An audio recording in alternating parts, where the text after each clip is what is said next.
है प्रश्न नंबर 3 आप लोग को स्क्रीन पर दिखाई दे रहा होगा। इसमें दे रखा है tan a प्लस बी बराबर कड़ी में 3 और tan a माइनस बी बराबर 1 कड़ी में 3, जिसमें a प्लस बी के लिए शर्त बताया है। अब a प्लस बी इसमें एंगल है, कोण। अब कितने कितने डिग्री है वही हमें ज्ञात करना है। लेकिन ये आगे जो है ये शर्त बताया है कि 0 अंश से बड़ा a प्लस बी होना चाहिए और 90 अंश से छोटा हो या 90 अंश के बराबर हो। मतलब a और b जितना भी अंश हो ये दोनों जोड़कर 0 अंश से बड़ा हो और 90 अंश से छोटा हो या 90 के बराबर हो। ठीक है ना। तो शर्त से कोई दिक्कत नहीं है, हमें शर्त से नहीं कुछ लेना देना है। अभी आंसर आएगा तो देख लेना लास्ट में कि शर्त पूरा हो रहा है कि नहीं पूरा हो रहा है। बाकी हम लोग देखो अब कैसे सॉल्व करेंगे। तो सॉल्व दिया है इसमें tan, एक second, tan a plus B बराबर कड़ी में 3 ये दे दिया है। ठीक है ना। अब tan में हम देखेंगे कि कड़ी में 3 कितने अंश का मान होता है। तो tan में जो है tan 60 अंश का मान होता है कड़ी में 3। ठीक है ना, tan 60 अंश। ठीक है। अब देखो tan से tan कैंसिल, यानी कि बच गया a प्लस बी बराबर 60। और अब ये मान लो समीकरण नंबर 1। देखो जी ये समीकरण 1 बना। ठीक है। अब आगे देखो जी, अब आगे tan a माइनस बी बराबर 1 कड़ी में 3 दिया है। ठीक है ना। तो ये भी वैसे ही करेंगे भाई। देखो tan कड़ी में 3, 1 कड़ी में 3, अब देखो कितने अंश का मान होता है। तो 1 कड़ी में 3 जो है tan 30 अंश का मान होता है। तो यहाँ भी tan से tan कैंसिल हुआ। ठीक।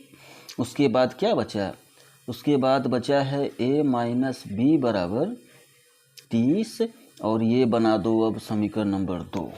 देखो जी अब समीकरण 1 और 2 को विलोपन नियम से सॉल्व कर देंगे तो a और b का मान आ जाएगा। तो विलोपन नियम मतलब ये कि समीकरण 1 और 2 को घटा दें हम लोग। ठीक है ना। समीकरण 1 माइनस 2, अब भाई घटाओ तो a प्लस बी बराबर 60 ये समीकरण 1 है और a माइनस बी बराबर 30 ये समीकरण 2 है। और भाई घटाने में जब हम घटाते हैं ऐसे समीकरण को तो नीचे वाले पदों का चिन्ह बदल जाता है। यानी कि देखो जी ये माइनस हुआ, ये प्लस हो गया, ये माइनस हो गया। ठीक है ना। तो a से a कैंसिल, बाकी देखो ये b जोड़ेंगे हम, ये 2b हो गया जोड़कर। और यहाँ भी देखो 60 में से 30 माइनस होगा तो आ गया 30। ठीक है ना। अब देखो अब जो है 2 का पक्षांतर अगर हम लोग कर देंगे तो यानी कि ये आ जाएगा a बराबर 30/2। ठीक। और 2 में हुआ तो भाई ये कट के आ गया 15, यानी कि a का मान आ गया 15। ठीक है ना। अब a का मान समीकरण 1 या समीकरण 2 किसी में भी रख दो। तो यहाँ पर लिख दें हम लोग a का मान समीकरण 1 में रखने पर, चलो जी अब समीकरण 1 लिखो। तो समीकरण 1 मतलब कि a प्लस बी बराबर 60 है, a प्लस बी बराबर 60। ठीक है ना। ये समीकरण 1 है। इसमें a का मान a की जगह पर 15, तो देखो a की जगह पर 15 हम लोग लिख दिए। उसके बाद अब तो क्लियर पता चल रहा है भाई क्या करना है, तो 15 का पक्षांतर कर देना है, यानी कि आ गया 60 माइनस 15। ठीक है ना। यानी कि ये आ गया 45, यानी कि b का मान आ गया 45 अंश। बस हो गया, और क्या, हमें a और b ज्ञात करना था। तो बस अब अतः a बराबर 15 अंश। ठीक। तथा b बराबर 45 अंश। ठीक है ना। ये आप लोगों का आंसर ये 45 अंश। देखो जी, ये आप लोगों का पहला पार्ट, और पहला पार्ट कर रहे हैं। ये प्रश्न नंबर 3 आप लोग का ओके फाइनल पूरा कंप्लीट हुआ, और इम्पोर्टेंट क्वेश्चन है, बिल्कुल एकदम तैयार हो, ठीक है ना। तो फिर बढ़ते हैं प्रश्न नंबर 4 की तरफ। तो प्रश्न नंबर 4 में आप लोग को देखो, ये प्रश्न नंबर 4 आ गया स्क्रीन पर, और इसमें जो है कारण के साथ सत्य और असत्य बताना है। तो सत्य असत्य भाई कारण के साथ बताना है, तो चलो कारण के साथ बताएंगे हम लोग। जिसमें पहला पार्ट देखो जी, ये पहला पार्ट आप लोगों का, ठीक है ना। अब पहले पार्ट में कह रहा है कि साइन ए प्लस बी बराबर साइन ए प्लस साइन बी। तो ये पहला पार्ट जो है ये असत्य है। अब असत्य क्यों है? क्योंकि ये ए प्लस बी ये साइन का एंगल है, कोण है, गुणे में नहीं है, ठीक है ना। देख लो जी, ये साइन ए प्लस बी जो दे रखा है, ये लिख दें हम लोग कि चूँकि मतलब चूँकि ए प्लस बी जो है साइन का कोण है,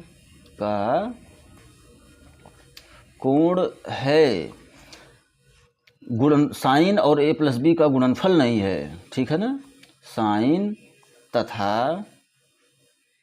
तथा ए प्लस बी का गुणनफल नहीं है,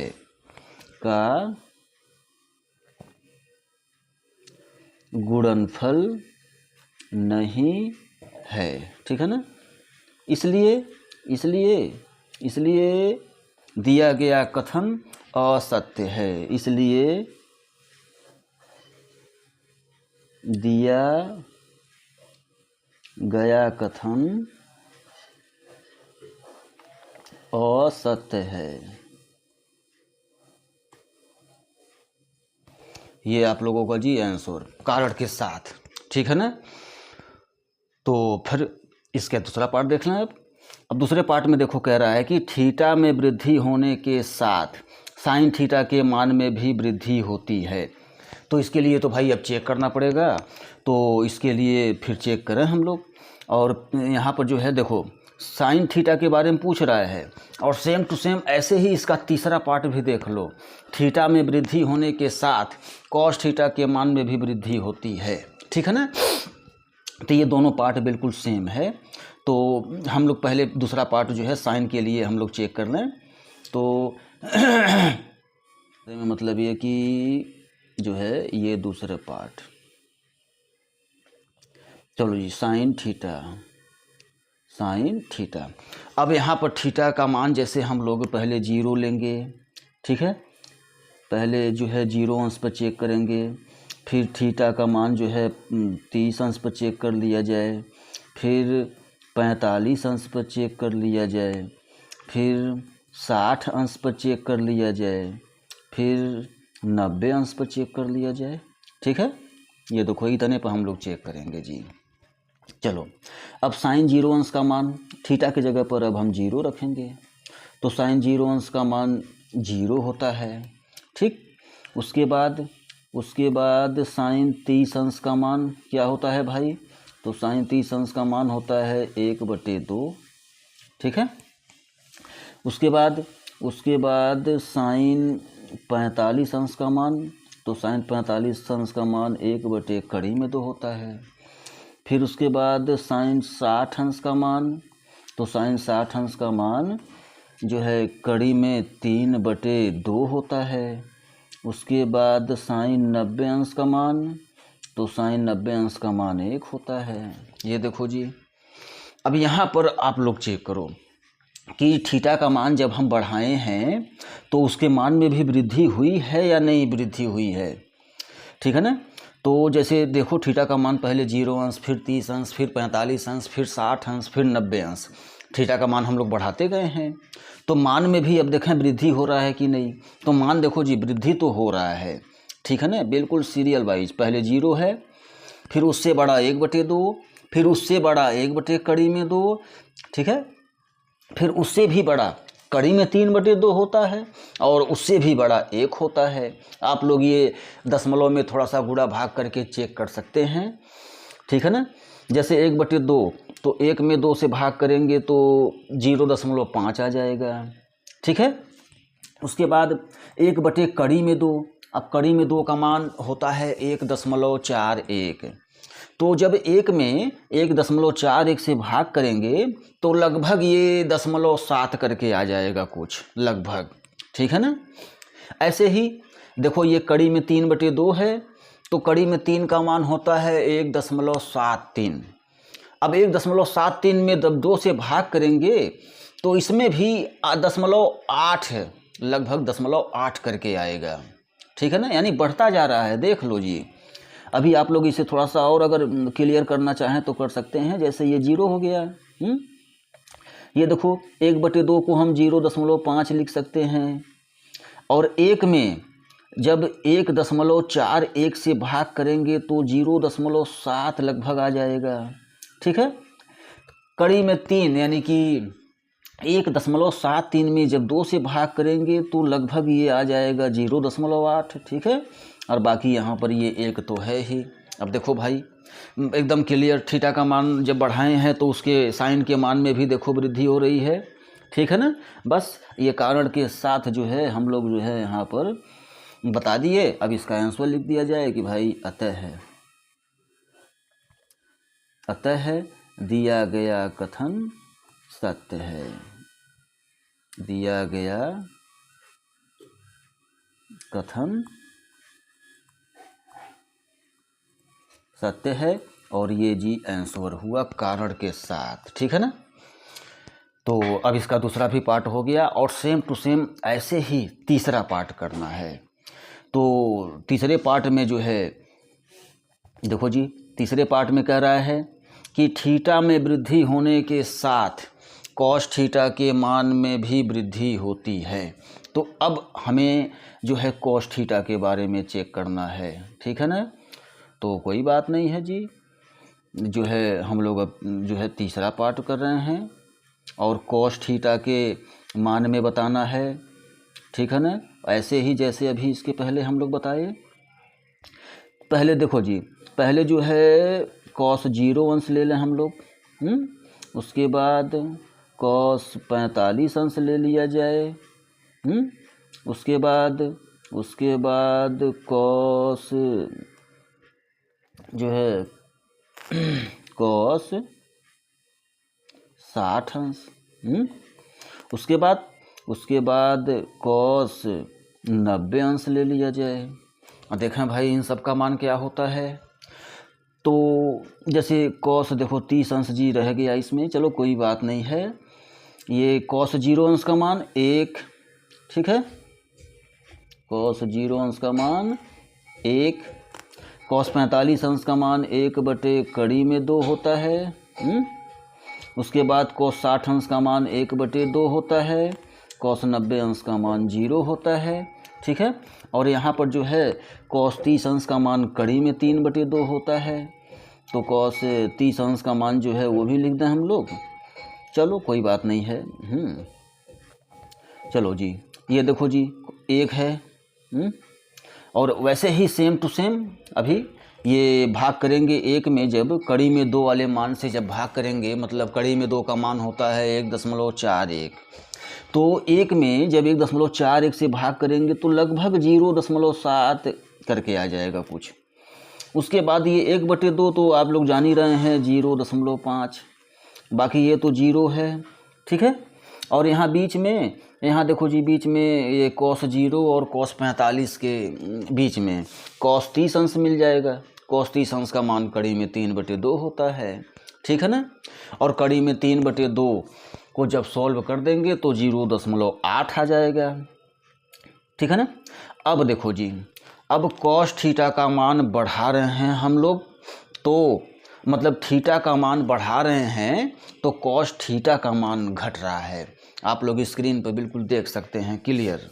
पहले 1 है, फिर उससे घट के 0.7 हुआ, उससे घट के 0.5 हो गया, उससे भी घट के 0 आ गया।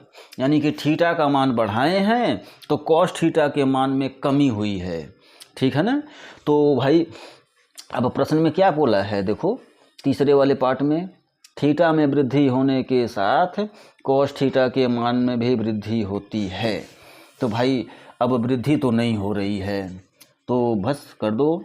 इसलिए जो है अब कुछ करना नहीं है, हम लोग कारण यहाँ पर सामने बता दिए कि भाई ये थीटा के मान में वृद्धि किए हैं तो उसके कॉस थीटा के मान में कमी हो रही है, तो बस ज़्यादा कुछ नहीं। इसलिए दिया गया कथन असत्य है, ठीक है ना। ये आप लोगों का आंसर, यानी ये तीसरा पार्ट भी आप लोगों का ओके, तो कोई दिक्कत नहीं। चलो अब चौथे पार्ट की तरफ बढ़ते हैं।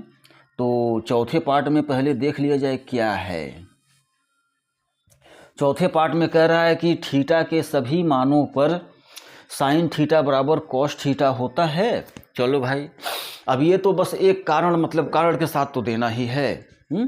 तो अब हम लोग जैसे कारण के साथ ही देंगे भाई। ये रहा चौथा पार्ट, मतलब कि थीटा के सभी मानों के लिए साइन थीटा बराबर कॉस थीटा होता है।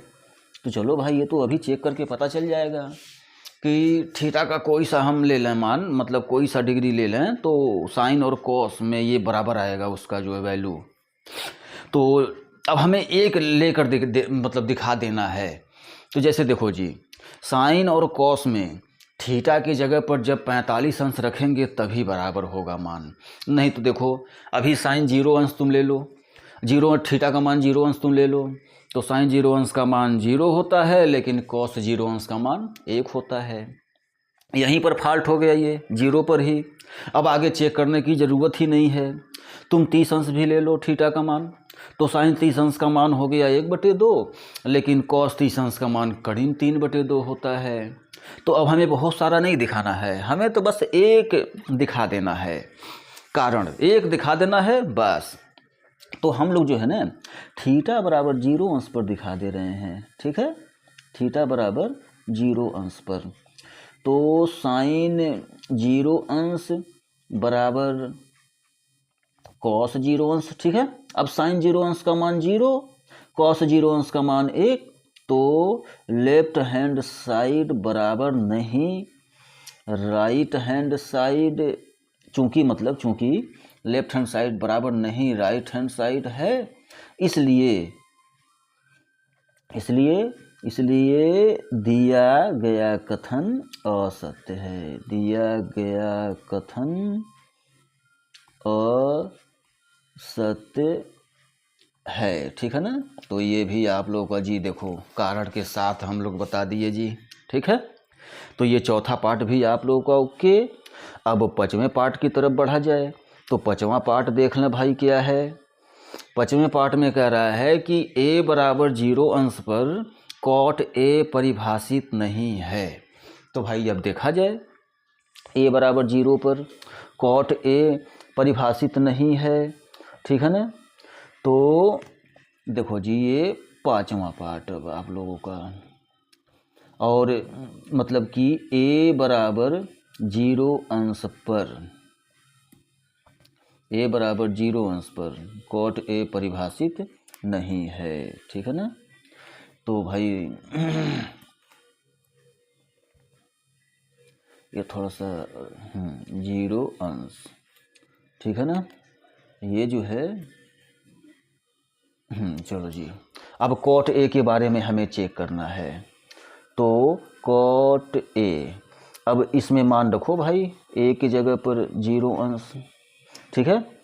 तो कॉट 0 अंश का मान क्या होता है, कॉट 0 अंश का मान होता है इनफाइनाइट, अनंत, यानी कि वाकई में परिभाषित नहीं है, ठीक है ना, जो कि परिभाषित, ये इनफाइनाइट जो है अनंत परिभाषित नहीं है। इसलिए दिया गया कथन सत्य है। मतलब उसमें बोला है ना, सॉरी, इसलिए दिया गया, इसलिए जो है दिया गया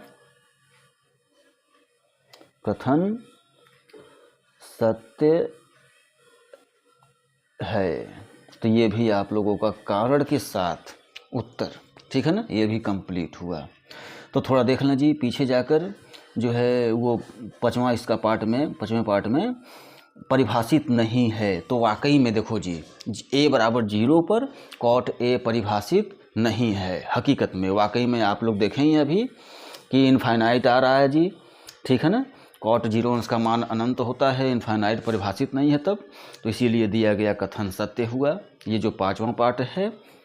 तो इस प्रकार ये आप लोगों का प्रश्न नंबर 4 भी ओके हो गया, और तब प्रश्नावली 8.2 आप लोगों का आज ये पूरा ओके फाइनल, ठीक है ना। तो बस अब इस वीडियो में इतना ही रहने दिया जा रहा है, और इसके अगले वीडियो में हम लोग अगले प्रश्नावली के साथ मिलेंगे, प्रश्नावली 8.3 के साथ हम लोग मिलेंगे। तब तक आप लोग मस्त रहिए, स्वस्थ रहिए, पढ़ते रहिए, खुश रहिए। मिलते हैं अगले वीडियो में प्रश्नावली 8.3 के साथ। जय हिंद, जय भारत।